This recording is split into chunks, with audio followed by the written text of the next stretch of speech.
परमात्मा को न जानने के कारण उनके लिए बहुत सारी कहानियां गढ़ दी हैं। भगवान का जन्म दिखा दिया, भगवान को विवाह करते दिखा दिया, कभी कृष्ण जी को रुक्मिणी के साथ विवाह करते दिखाया, कभी रामचंद्र जी को सीता जी के साथ विवाह करते दिखाया, स्वयंवर दिखाया। भगवान ये सब अगर करने लगे तो सारी सृष्टि को संभाले कौन? यदि किसी एक से विवाह करने लगे परमात्मा, एक के गर्भ में आकर जन्म लेने लगे, तो जैसा मनुष्य वैसे ही परमात्मा भगवान हो गए। ऐसी भटकन मनुष्य को बुद्धिहीन बना दी और मनुष्य ये समझ गया कि भगवान ने भी विवाह किया, भगवान ने भी इस धरती पर आकर बच्चे पैदा किए और जिस विधि से मनुष्य संतान की उत्पत्ति कर रहा है उस विधि को भगवान के साथ भी जोड़ दिए। इसलिए हुआ क्या, दुनिया में काम अग्नि बढ़ती चली गई और मनुष्य पूरी तरह से काम अग्नि में जल गया। अब वो काम अग्नि ऐसी प्रज्वलित हुई जो सारे ज्ञान को जला दी। जो भी मनुष्य के अंदर में नॉलेज थी वो पूरी तरह से खत्म हो गई। भाई कौन सी नॉलेज मुख्य है? स्वयं की नॉलेज मुख्य है भाई, कि वो कौन है, कहाँ से आया है, जीवन जीने का उद्देश्य क्या है, फिर जीवन जीने के बाद वो जाएगा कहाँ। ये सब नॉलेज उसकी पूरी तरह से समाप्त हो गई। वो जिस घर से आया वो घर को ही भूल गया और जो टेम्परेरी ये दुनिया एक बाजार की तरह है उसे सब कुछ समझ लिया और उसे सब कुछ समझने के कारण मन के अंदर में कामना बढ़ती चली गई और कामना बढ़ने के कारण आज जितनी भी लड़ाई झगड़े हैं सब कामना बढ़ने के कारण है।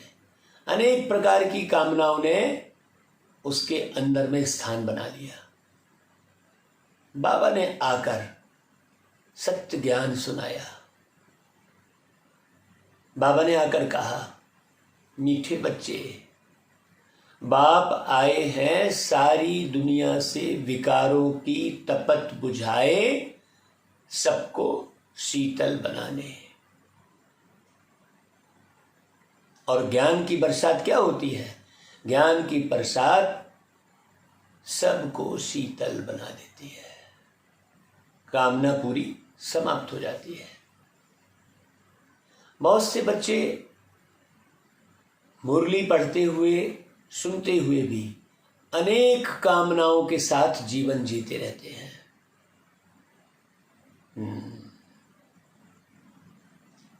मुख्य कामना कौन सी है?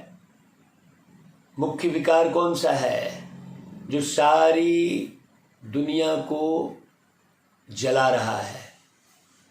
मुख्य तपत। बाबा ने कहा, बच्चे, मुख्य तपत है जो सारी दुनिया को जला रही है, वो है सब काम अग्नि। सब के सब काम अग्नि में जलकर काले हो गए हैं। बाप ज्ञान वर्षा से उन्हें शीतल बनाते हैं। जैसे बरसात पड़ने से धरती शीतल हो जाती है ना, तो इस ज्ञान वर्षा से 21 जन्मों के लिए तुम शीतल बन जाते हो। किसी भी प्रकार की तपत नहीं रहती। तत्व भी क्या हो जाते हैं? सतो प्रधान हो जाते हैं, कोई भी तपते नहीं है। अभी देखो कितनी तपन बढ़ी हुई है। देखो बाबा कितना गहरा इशारा दे रहे हैं, कितना गहरा इशारा।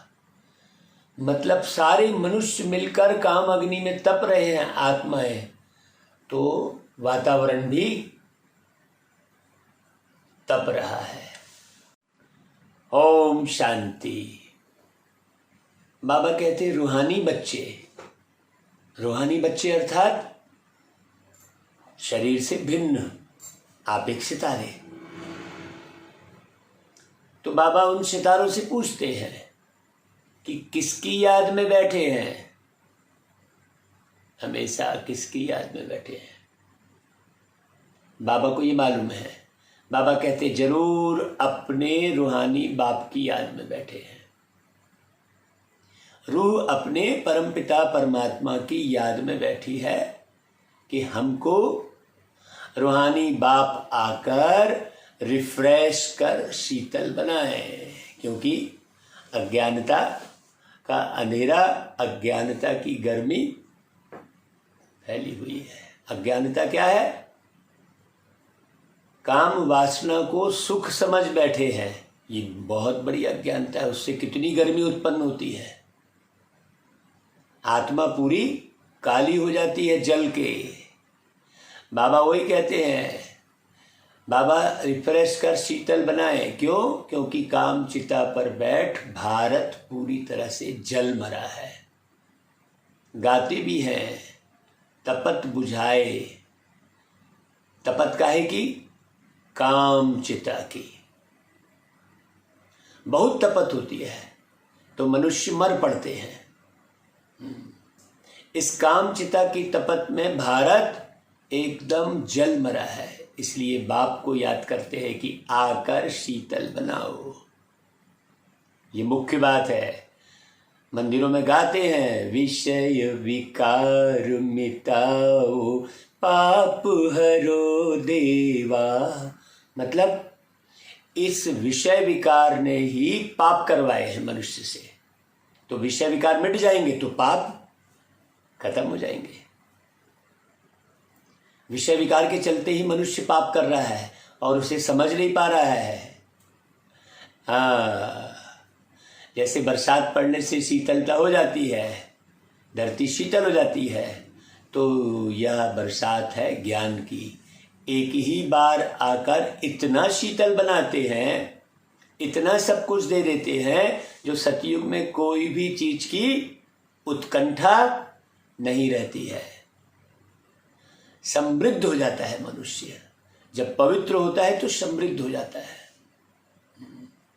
आधा कल्प उत्कंठा में रहते आए हो, ये चाहिए वो चाहिए, यहाँ जाना है वहाँ जाना है, ये देखना है वो देखना है, ये खाना है वो खाना है, ये पहनना है वो पहनना है। ऐसी कैसी उत्कंठा बनी रहती है। बाबा कहते हैं आधा कल्प तुम उत्कंठा में रहते आए, फिर कहते हो बाबा आकर शीतल बनाओ। तो पतित पावन बाप आकर हमको शीतल बनाए। इस ज्ञान वर्षा से भारत अथवा सारी दुनिया शीतल हो जाती है। तुम स्वर्ग के मालिक बन जाते हो। देखो कितनी खुशी की बात कर रहे हैं बाबा। मनुष्य मरते हैं तो कहते भी है ना भाई स्वर्गवासी हुआ। तो स्वर्ग कहाँ पर है? जहाँ मनुष्य जाके रहने लग गया। तो रहेगा भी तो किसके साथ रहेगा भाई? शरीर के साथ ही तो रहेगा ना। जीवन तो शरीर के साथ ही कहा जाता है ना। शरीर से अलग हुए तो मर गया कहते हैं। तो स्वर्गवासी हुआ मतलब इसी धरती पर वो स्वर्ग था। वह तो सिर्फ मुख मीठा करते हैं। तुम जानते हो स्वर्ग की अब स्थापना हो रही है। कैसे मुख मीठा करते हैं? 13 दिन के बाद फिर सबको बुलाते हैं, सबको खिलाते हैं ना भाई मिठाई कि स्वर्गवासी हुआ। बाबा आए हुए हैं, यह ज्ञान वर्षा कर रहे हैं, समझा रहे हैं बाबा कि स्वर्ग किसे कह रहे हैं। काम वासना से मुक्त जीवन, पवित्र जीवन ही स्वर्गिक जीवन है। अब आप चाहे इसी शरीर में रह रहकर आप पूरी तरह से मुक्त अवस्था में जीवन जीने लगो, इसी शरीर में रहकर आप स्वर्ग का अनुभव कर सकते हो, यदि आप विषय विकार से मुक्त हो। नहीं, विषय विकार तो कुछ न कुछ तंग करता ही है। कभी काम वासना से मान लो मुक्त हो गए तो क्रोध से मुक्त हो गए तो किसी वस्तु में आकर्षण चला गया, लोभ आ गया, चलो उसको रख लूं। ऐसा होता रहता है, होता ही रहता है, कोई नहीं बच पाता यहाँ। क्यों? क्योंकि पूरा वातावरण ही वैसा है। हाँ, इसलिए कोई नहीं बच पाता। बाबा आकर इसलिए पहले सबको इसकी शिक्षा देते हैं, समझ देते हैं, रहने की विधि सिखाते हैं। फिर धीरे धीरे धीरे धीरे कुछ लोग तैयार हो जाते हैं तो बाकी सब ऊपर चले जाते हैं, और जो तैयार हो जाते हैं वो शीतल दुनिया में रहते हैं। इतनी सिंपल सी बात है। बाबा आए हैं या ज्ञान वर्षा करने। शीतलता का असर फिर 1-2 जन्म नहीं रहता, 21 जन्म रहता है। कितनी खुशी की बात। हाँ, वहाँ न बरसात और न किसी भी चीज की इच्छा रहती है, काम वासना ही नहीं है। बाबा कहते हैं सारी दुनिया शीतल हो जाती है, तुम स्वर्ग के मालिक बन जाते हो। मनुष्य मरते हैं तो मरने के बाद कहते हैं स्वर्गवासी, वहां तुम जीते जी स्वर्ग में रहते हो। इसलिए देवी देवताओं को कहा जाता है कि वो सशरीर स्वर्ग में गए। तो कौन से शरीर के साथ स्वर्ग में आए, है ना भाई? उसके लिए पूरा सतो प्रधान शरीर चाहिए ना, निरोगी काया। स्वर्ग मतलब निरोगी काया, ना है वहां कोई माया। बाबा कहते हैं वहां सदैव बाहर ही बाहर रहती है पूरा। ऐसे नहीं कि फिर बरसात पड़ गई तो खूब बरसात पड़ गई, तो गर्मी पड़ रही तो हाय हाय गर्मी। आज देखो छोटी छोटी सी बात में कितना दुखी होते हैं, हाय गर्मी हाय गर्मी हाय ठंडी, ऐसा करते रहते हैं। प्रकृति से ही कष्ट पाते रहते हैं। वहां कोई भी प्रकार का दुख नहीं रहता। सूर्य भी सतो प्रधान बन जाता है, सूर्य भी कभी तपत नहीं दिखाते हैं। बाबा कहता है तुम सारे विश्व के मालिक बन जाते हो। अभी तो सब के सब गुलाम है ना भाई, प्रकृति के भी गुलाम है। गाते भी है मैं गुलाम मैं गुलाम मैं गुलाम तेरा। बाप को याद करते हैं। अब बाप कहते हैं तुम्हारी सेवा में मैं तुम्हारा गुलाम आकर बना हूं। तुम कह रहे थे मैं गुलाम, बाबा कहते हैं तुम बच्चों की मैं सेवा करता हूं। बाबा पराए पतित देश में आते हैं। बाबा कहते हैं इस पतित दुनिया में एक भी पावन हो नहीं सकता। स्पष्ट बाबा कह रहे हैं। तो यहां किसी पर आप आकर्षण क्यों, यहां क्यों आकर्षित होते हो भाई? है यहां तो खुशी का नामो निशान नहीं है। आप देह देख देख के क्यों खुश होते हो? क्यों खुश होते हो भाई? सुंदर काया देख के क्यों खुश होते हो यहां? है सोचो, यहां के गीत संगीत से आप खुश होते रहोगे तो बाबा की याद नहीं आएगी। आपको यहाँ की चीजें यदि थोड़ी थोड़ी खुशी देती रहेंगी और आप उसके पीछे पड़े रहोगे छोटी छोटी सी खुशी के लिए, तो 21 जन्मों की जो बरसात हो रही है उसका फायदा नहीं ले पाओगे। बाबा स्पष्ट कहते हैं इस पतित दुनिया में एक भी पावन हो नहीं सकता। सतयुग को पावन और कलयुग को पतित कहा जाता है, क्योंकि सब विकारी हैं, एक भी पावन नहीं है।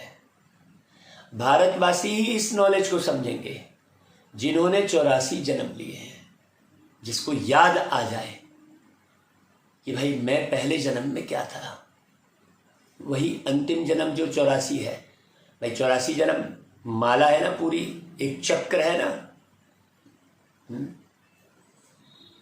एक चक्र है ना।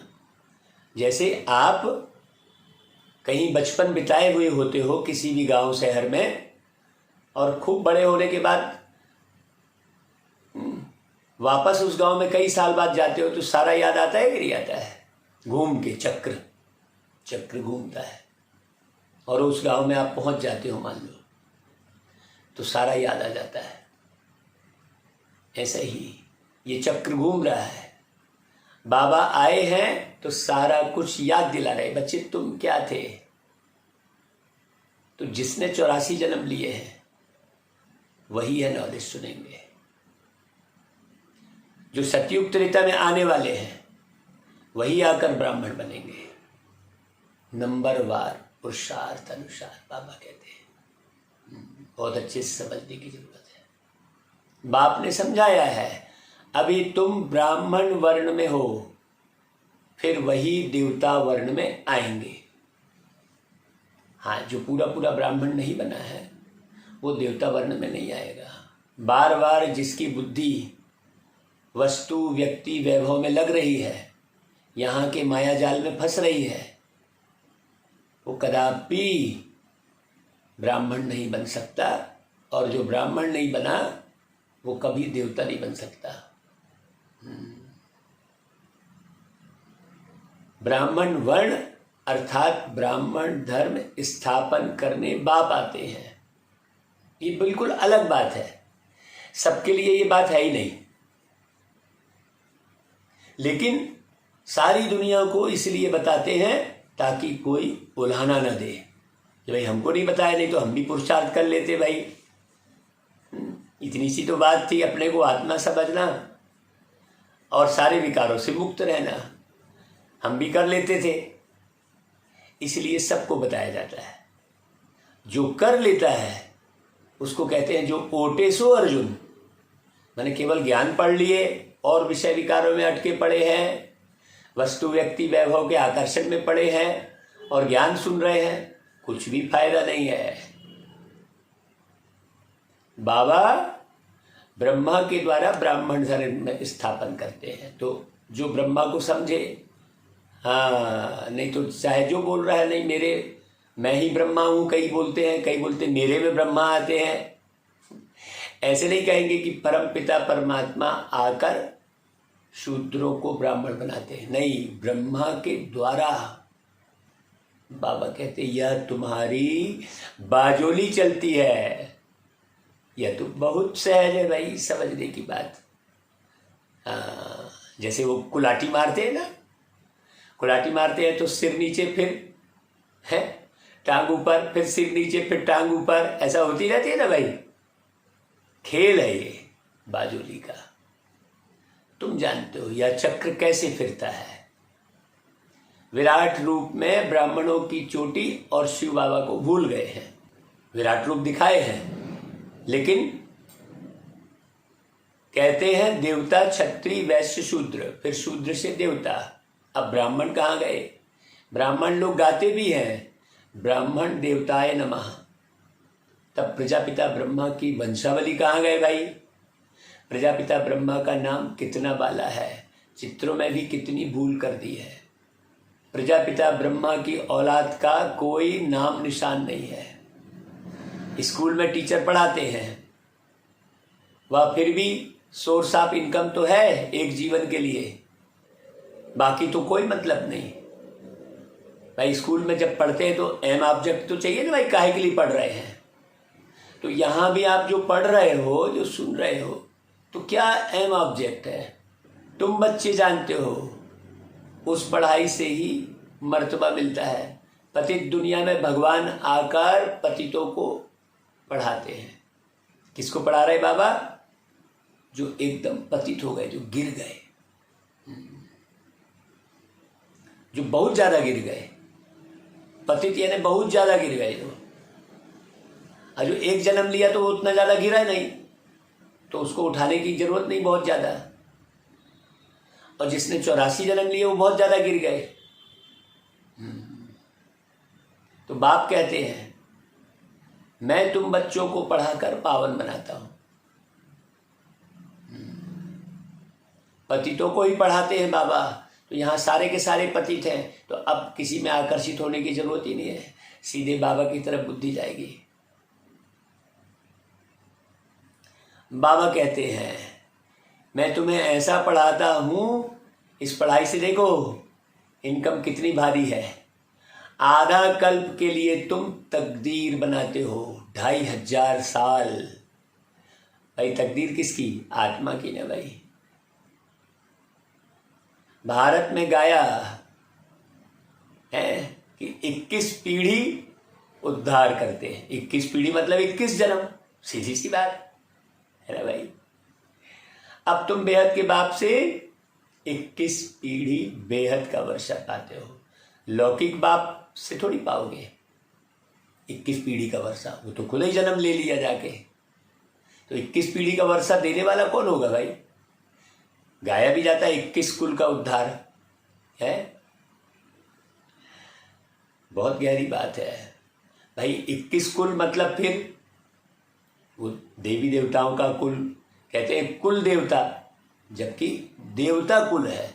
गायन तो देवताओं की कुल का है ना, वो नाम बस उलट दिया है, कह दिया है कुल देवता। तो लौकिक बाप का है अल्पकाल क्षण भंगुर का वर्षा, और इस बाप से तुम ऐसा वर्षा पाते हो जो पीढ़ी बाई पीढ़ी तुमको दुख नहीं रहेगा। ये बात अंदर भिद जाएगी जिसको, वो इसकी इस सेवा के बिना रह नहीं पाएगा। हाँ, बेचैन होता रहेगा इस सेवा के बगैर। जो समझ जाएगा बहुत अच्छे से। भारत में ही बेहद का सुख था। हाँ, सोने की चिड़िया भारत को ही कहते हैं। यह ज्ञान और किसकी बुद्धि में है भी नहीं। यह ज्ञान देने वाले बाप जाने, और जिनको देते हैं वह जाने, और न जाने कोई। ग्रंथ में भी उनकी महिमा गाई हुई है। एक ओंकार सतनाम निराकार निरंकार। अब इसका अर्थ भी अभी तुम समझते हो। वह तो सिर्फ गाते हैं निरंकारी। बाबा इतनी बड़ी अथॉरिटी है और समझाते कितना सहज है, बच्चे बच्चे कह के बिल्कुल साधारण तन में आते हैं, कोई समझ ही नहीं पाता। निरंकारी, वो निरंकारी गाते हैं, लेकिन कैसे निरंकारी? हाँ, इतनी बड़ी अथॉरिटी होते हुए भी उनको कोई अहंकार नहीं है, या थोड़ी भी तो यहाँ पर थोड़ी भी पोजीशन पाएंगे तो कितना नशा उनको रहता है बाबा।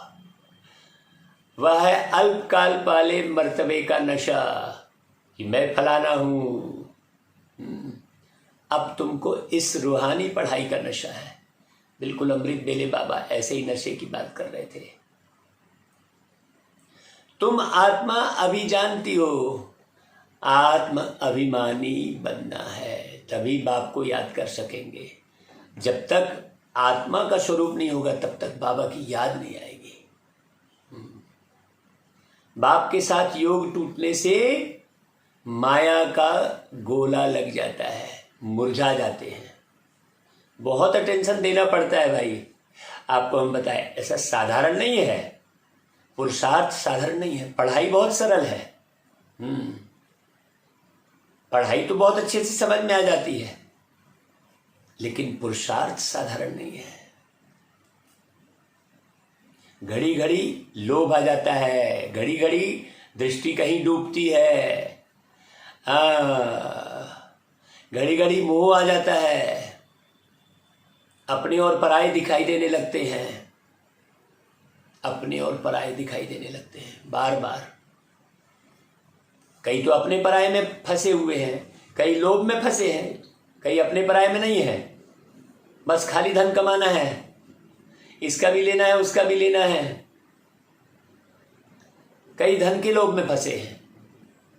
हाँ, उनको अपने पराये का कोई लेना देना नहीं है, बस उसको धनवान बनना है। कई नाम मान शान में फंसे हैं, ऐसे मुरझा जाते हैं। बाबा कहते हैं याद करते रहे तो खुशी का पारा चढ़ा रहे। वो खुशी ही अलग रहेगी, नहीं तो खुशी के लिए फिर अरे यार बोर लग रहा है, मेरे को कुछ देखना चाहिए, अब करें क्या, ऐसा लगने लगता है। क्यों? वो नशा अंदर में रहता नहीं है कि अरे यार मैं तो 21 जन्मों की कमाई जमा करने वाली विधि सीख गया हूँ, तो मैं उसी विधि को अपनाते रहूँ, वही पढ़ाई पढ़ते रहूँ, लेकिन वो निश्चय नहीं रहता है। भाई जैसे कोई बड़ा इम्तिहान पास करते हैं तो खुशी होती है कि नहीं भाई? वैसा ही है। हाँ, अभी समझते हैं बस इसके ऊपर कोई और पढ़ाई नहीं है। तुम भी जानते हो हमारी इस पढ़ाई से ऊंच और कोई पढ़ाई है ही नहीं। कितनी शांति आ जाती है फिर।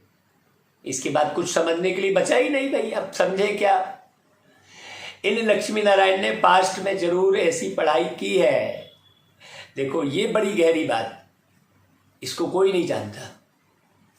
वास्तव में सारी दुनिया अंधेरे में है। नहीं, वो लक्ष्मी नारायण को ही भगवान समझ के बैठे हैं बस। कहाँ से आए, कैसे बने, ये इनका मुकुट कैसे लगा है, किसने पहनाया, उनकी राजगद्दी का तो कहीं वर्णन ही नहीं है। बाकी ढेर राजाओं के राजगद्दी का वर्णन है, वो उसका बेटा, वो उसका बेटा, वो है ना, उसने उसको राजाई दी। लेकिन लक्ष्मी नारायण का तो किसी को पता नहीं है। सोचने की बात है। राजयोग सीखे हैं तब महाराजा महारानी बने हैं, यह बात किसी को नहीं मालूम। राजयोग मशहूर है, लेकिन लक्ष्मी नारायण बनते हैं राजयोग से, ये किसी को नहीं मालूम। परमपिता परमात्मा आकर राजयोग सिखाते हैं स्वर्ग के लिए। कहते भी हैं पास्ट में ऐसे कर्म किए हैं तब यह बने हैं। कई बार ऐसा भी दुनिया में बोलते हैं ना। हाँ, कोई बहुत अच्छा धनवान रहेगा तो बोलेंगे भाई इसने अच्छे कर्म किए होंगे। तो लक्ष्मी नारायण तो स्वर्ण महल में रहने वाले, आज भी उनके मंदिर में जब स्वर्ण के छत्र चढ़ रहे हैं, तो जब वो साकार में रहे होंगे तो निश्चित रूप से स्वर्ण के महल में रहे होंगे ना भाई।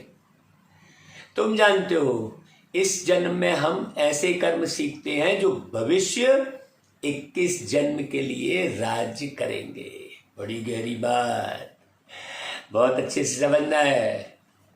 स्वर्ग में विराजमान होंगे, यथा राजा रानी तथा प्रजा भी है ना भाई। प्रजा भी तो स्वर्ग में रहेगी ही, राजधानी है ना पूरी की पूरी, सब पुरुषार्थ के अनुसार। अब बाबा पुरुषार्थ कौन सा करा रहे हैं? पुरुषार्थ बाबा प्रजा बनने का नहीं करा रहे, राजधानी तो स्थापन कर रहे हैं बाबा, लेकिन हर एक बच्चों से आश क्या रखे हैं बाबा? कि राजा बने। बाप आए हैं भाई, फिर तुम जाकर 21 जन्म पालना करेंगे।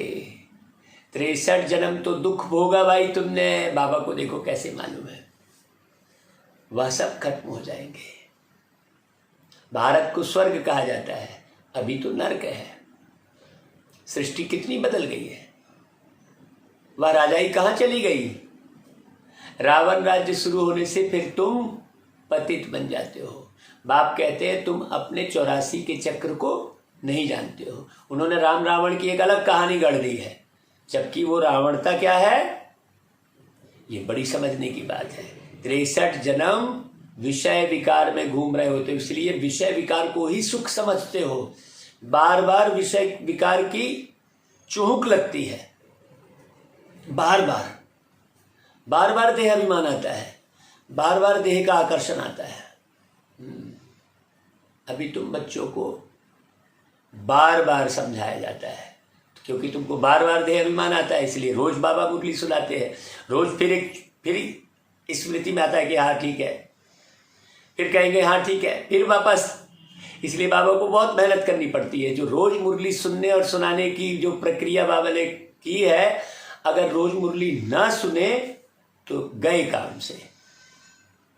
बाबा कहता है तुमने 84 जन्मों का चक्र पूरा किया है, अभी तुम्हारा यह अंतिम जन्म है। अब ये समझो अच्छे से, दुनिया में राधा कृष्ण की कथा सुनाएंगे, बाबा हमारी अपनी कथा सुना रहे हैं कि बच्चे तुम्हारा यह अंतिम जन्म है, अब फिर से अपना वर्षा लेना है। देखो यहाँ बात ही अलग है? आप कितनी भी कथा कहानी सुन लो, भागवत कथावाचक की बहुत सारे ढेर कथावाचक हैं, लेकिन ऐसी बात कोई करेगा ही नहीं कि तुमको यहाँ वर्षा पूरे 21 जन्म का लेना है। वो तो कहेंगे बस राम राम रटो। हाँ, थोड़े जितनी देर तुम राम राम रटोगे उतनी देर तुम्हारा मन दुनिया से अलग रहेगा, बाकी प्राप्ति क्या, सोचने की बात है। तुमको मुक्ति धाम में बैठ नहीं जाना है, तुम्हारा ऑलराउंड पार्ट है, बाबा कहते हैं। ऐसे बहुत हैं जो सतयुग से लेकर द्वापर कलयुग तक भी मुक्ति धाम में रहते हैं, पूरे कलयुग एंड तक। ऐसे नहीं कहेंगे यहाँ आने से मुक्ति धाम अच्छा है। अरे वह तो मच्छरों सदृश हो गया भाई, मच्छर आया मर गया है,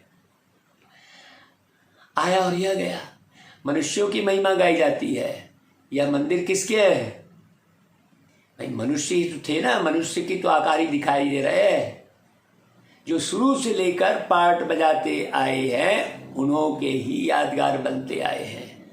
पिछाड़ी में जो आते हैं उन्हों का यादगार क्या, कुछ भी नहीं। तुम्हारा कितना भारी यादगार है, सबसे जास्ती तुम पार्ट बजाते हो। बाबा देखो कैसे याद दिला रहे हैं।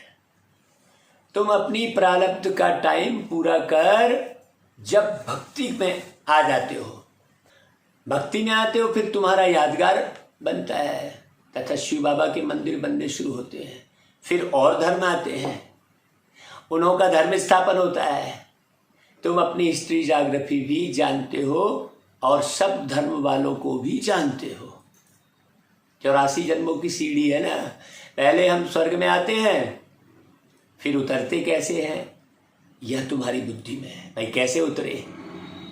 हर एक जन्म में भिन्न नाम रूप वाले मित्र संबंधी आदि मिले हैं। यह सब ड्रामा में तुम्हारा पार्ट पहले से ही नूंदा हुआ है। अब बस उस पार्ट को तुम्हें समझना है। हाँ, यह बेहद का ड्रामा है जो हूबहू रिपीट होता है। तुम जानते हो हम सो देवी देवता थे जो 84 जन्म ले शूद्र बने, फिर हम सो देवी देवता बनते हैं। गीता में लिखा है हम सो हम, उसका अर्थ किसी को मालूम नहीं है। मनुष्य तो कह देते हैं हम सो आत्मा सो परमात्मा। वास्तव में हम सो का अर्थ यह है, फिर वह कह देते आत्मा सो परमात्मा और परमात्मा सो आत्मा। रात दिन का फर्क है ना। तुम अभी इन सब बातों को जानते हो, तुम अभी पांडव बने हो। अब भाई जो इस ज्ञान को नहीं सुन रहा है उससे क्यों मतलब रखना। कौरव पांडव भाई भाई थे, अभी बाप मिला है। तुम कौरव से पांडव बने हो, बाप तुमको दुख से लिबरेट कर गाइड बन ले जाते हैं। घर का तो किसको पता ही नहीं है। वह कहते हैं आत्मा ब्रह्म में लीन हो जाएगी, तो घर थोड़े ही ठहरा। घर में तो रहा जाता है ना भाई, लीन होने की तो कोई बात नहीं है।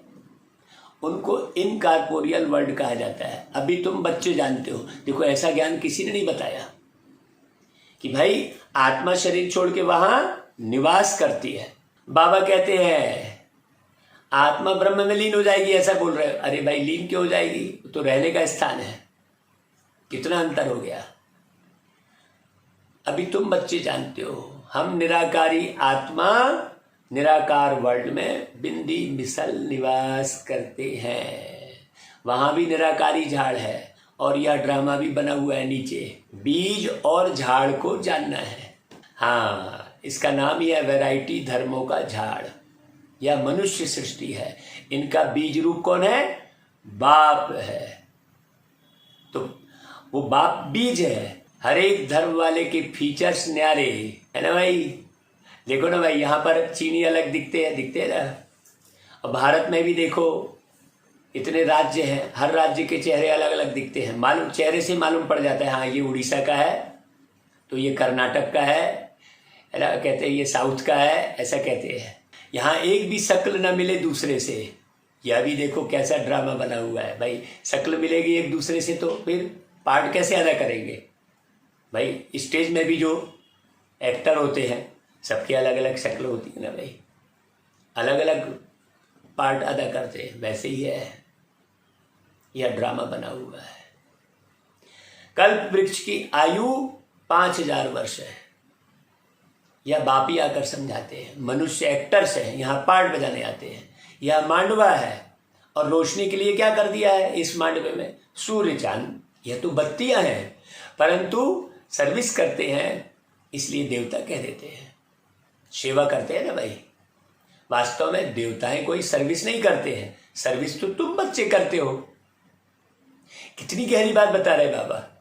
देवता तो अपने प्रारब्ध पाते हैं। देखो, बाप ओबीडियंट सर्वेंट है, सबसे ज्यादा सर्विस तो प्यारे बाबा करते हैं।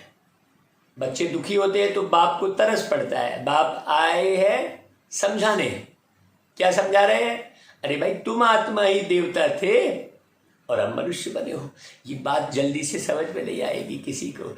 जो निश्चित रूप से जो बना होगा वो नशे में आएगा ना भाई, और जो बना नहीं होगा आप अपने अंदर चेक करो। बाबा के ज्ञान का नशा चढ़ता है क्या? ऐसे मत लगे रहो।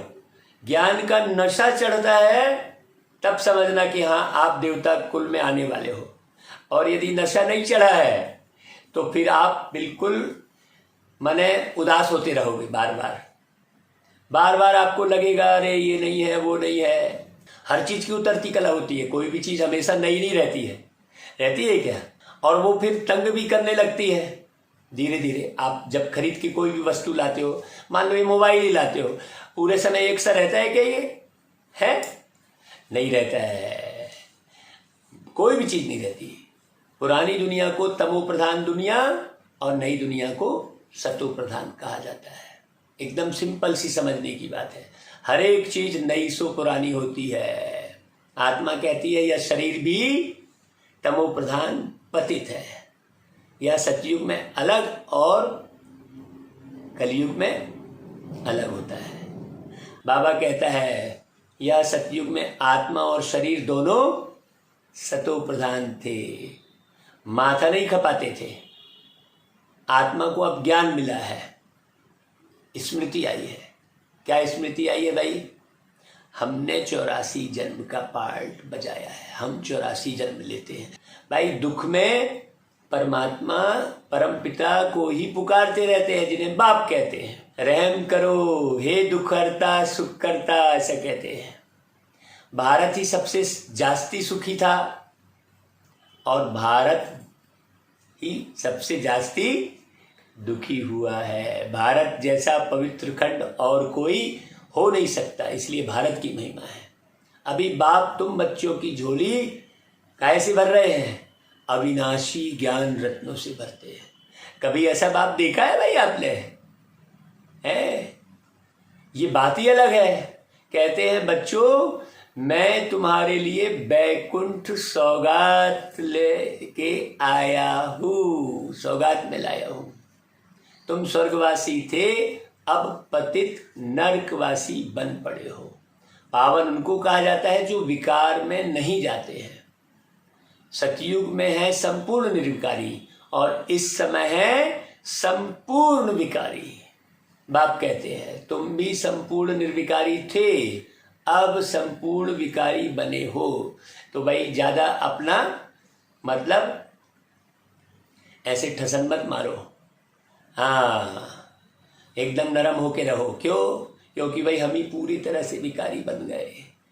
बाबा की याद आएगी, जब ये समझ आएगी, अंदर से ये डिसाइड होगा पूरा कि हाँ भाई सही बात है, तब बाबा की याद आएगी। बाबा कहते हैं अभी फिर से संपूर्ण निर्विकारी देवता पद पाना है। कैसे पाओगे भाई? बाप को याद करने से। अक्षर देखो कितने अच्छे हैं, मन मना भाव।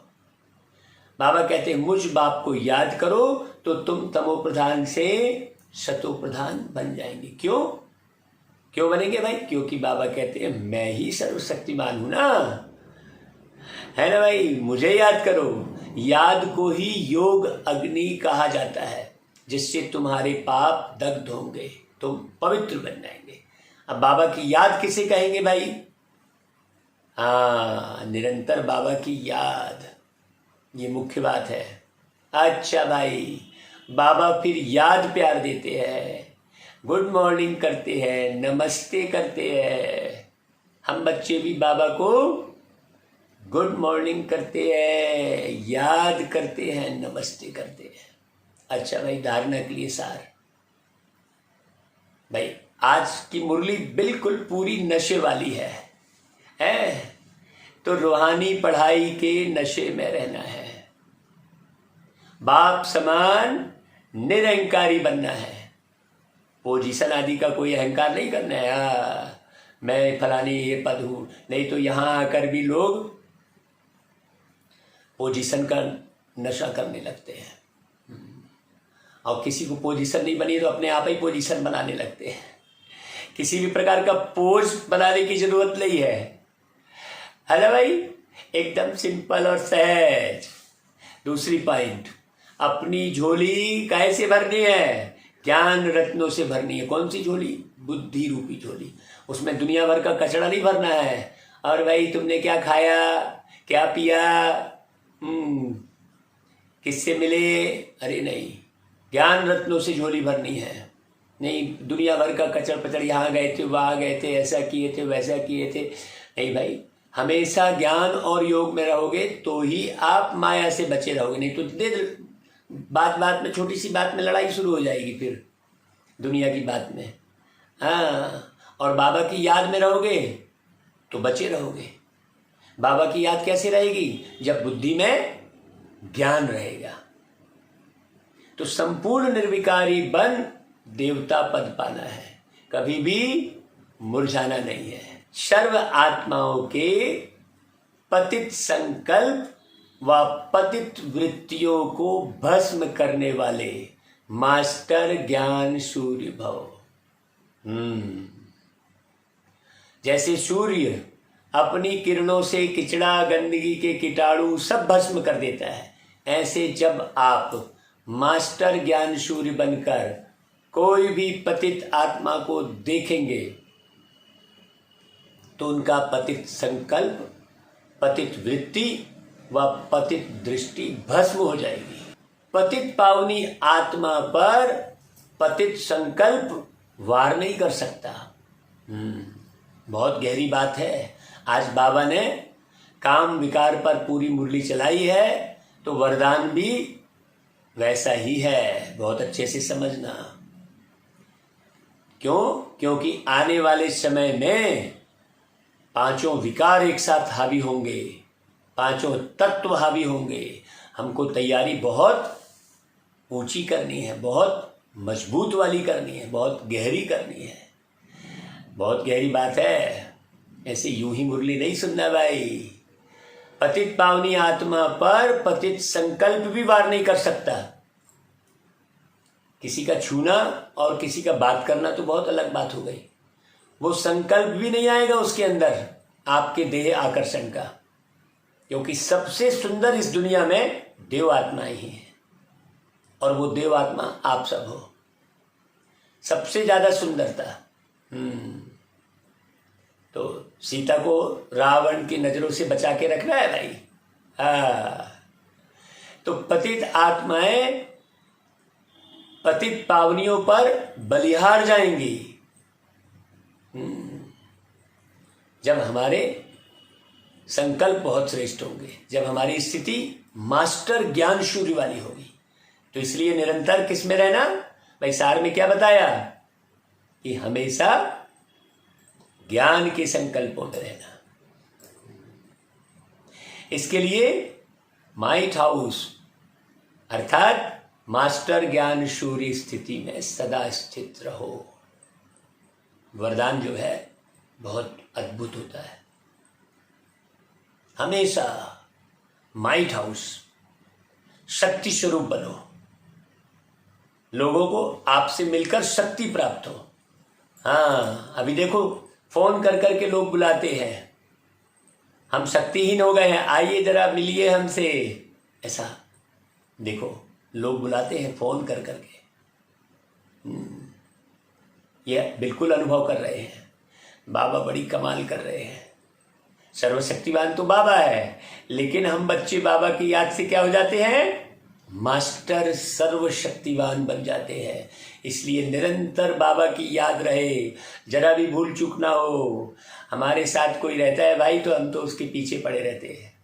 हमको कोई फ़ोन पे बात करता है ना, तो हम फिर उसे छोड़ते नहीं हैं, हम सीधा बाबा की याद दिलाते हैं। बहुत तुम बाबा की याद में नहीं रह रहे हो, इसलिए फ़ोन कर रहे हो तुम हमको। अगर बाबा की याद में रहो तो हमें कोई फ़ोन भी ना करे। बाबा की याद रहेगी तो बाबा से ही बातें करता रहेगा वो व्यक्ति, फिर उसे अकेलापन महसूस नहीं होगा, फिर बोर नहीं होगा वो कहीं भी, फिर उसे यहाँ के राग रंग की याद ही नहीं आएगी, यहाँ का कुछ भी। अच्छा भाई, स्लोगन, अपने धारणा स्वरूप से योगी जीवन का प्रभाव डालना, यह बहुत बड़ी सेवा है। देखो, अपने धारणा स्वरूप से ना, ऐसे नहीं अकेले में आप कुछ और कर रहे हैं और सामने कुछ और कर रहे हैं, नहीं, धारणा स्वरूप की बात है। आप बन गए, फिर आप अकेले में भी वैसे ही हैं और भीड़ में भी वैसे ही हैं। आप अपने स्वरूप को बदलो मत। धर्म, जाति, व्यक्ति, अपने पराए, इस आधार पर आप अपने स्वरूप को बदलो मत। आप अपने एक ही स्वरूप में रहो हमेशा। भीड़ में भी वही स्वरूप, अकेले में भी वही स्वरूप। किसी अपने से मिल रहे हैं तो वही स्वरूप, और किसी से भी मिल रहे हैं तो वही स्वरूप, एक ही धारणा स्वरूप। बड़ी गहरी समझने की बात है। नहीं तो भाई उससे बात किए तो अलग स्वरूप हो गया, किसी महारथी से बात किए तो अलग स्वरूप हो गया। व्यक्ति को देख देख कर आप अपने स्वरूप को बदलते रहेंगे तो बस बदलते ही रहेंगे, फिर स्थिर नहीं हो पाएंगे। अच्छा।